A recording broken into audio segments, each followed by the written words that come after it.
Please help me welcoming Michael Towers to the stage.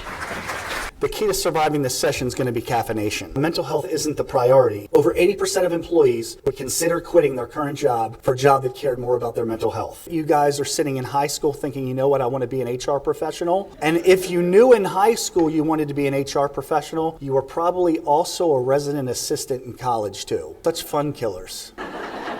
RAs. I always ran into them at midnight when I was trying to sneak back in the dorm. You are the heartbeat of the company. You help so many people because I believe you were born to do this. I think somewhere along the lines, while becoming superheroes, HR grabs you. We need to blow up the paradigm of leadership and recognize that the HR industry holds the key to establishing a new norm. Self-limiting beliefs, faulty messaging, and burnout are holding you back. All my faith is with HR professionals. You are the hope that we all need. Limiting beliefs are the stories that we tell ourselves that hold us back from who we were meant to be. Too many of our beliefs are lies. Limited ideas entertain. How many of your perceived constraints are nothing but lies and BS? I've battled mental illness my whole life, and at 23, my life was pain, wasted potential, and defeat, which caused a lot of shame.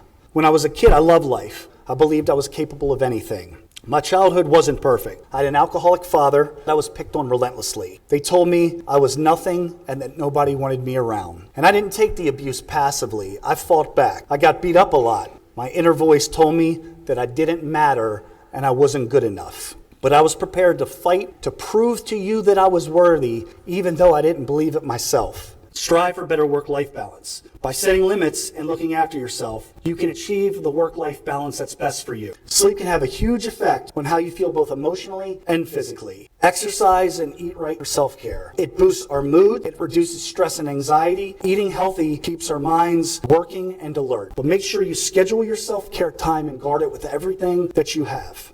And be vulnerable. Talk to a therapist about the stress that's been transferred onto you by the people you serve. Do not run away from the self-care that you desperately need working in this field. You are worth it. When I say that HR professionals are superheroes, regardless of the darkness of their past and the moral conflicts they face, superheroes don't become true superheroes by giving in to limiting beliefs. It's time that we come face to face with that voice in our head that tells us that we're not good enough. My inner voice has said things to me that I wouldn't ever let another person get away with saying to me. Our inner critics are not harmless. It inhibits you, limits you, and stops you from pursuing the life that you truly want to live. It leads to serious mental problems like depression and anxiety. One of the fundamental tyrannies of limiting beliefs is that most of the time they're just plain wrong. The next time you say to yourself, I've always been this way, or this is just who I am, catch that thought and replace it with a more empowering belief. I'm more than enough. Always believe in yourself. Don't ever give up on your dreams because things are tough right now. When it's bad and you feel scared, tired, and think about quitting,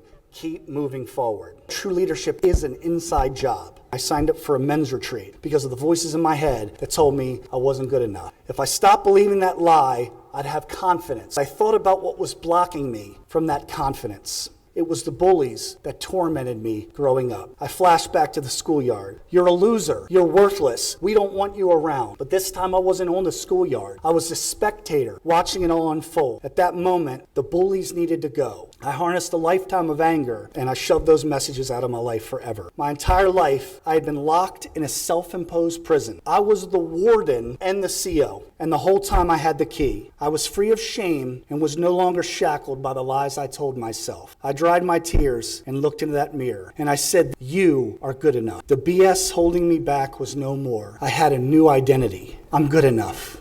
I just want you to take a look at yourself in your cell phone or in a mirror and try to think back to an earlier time when you were limitless and believed anything was possible, before the lies, the hurts, and the shame. Now look in that mirror and tell that little boy or girl that you are worthy, you are loved, and you deserve it. You deserve greatness. Your journey continues. Thank you.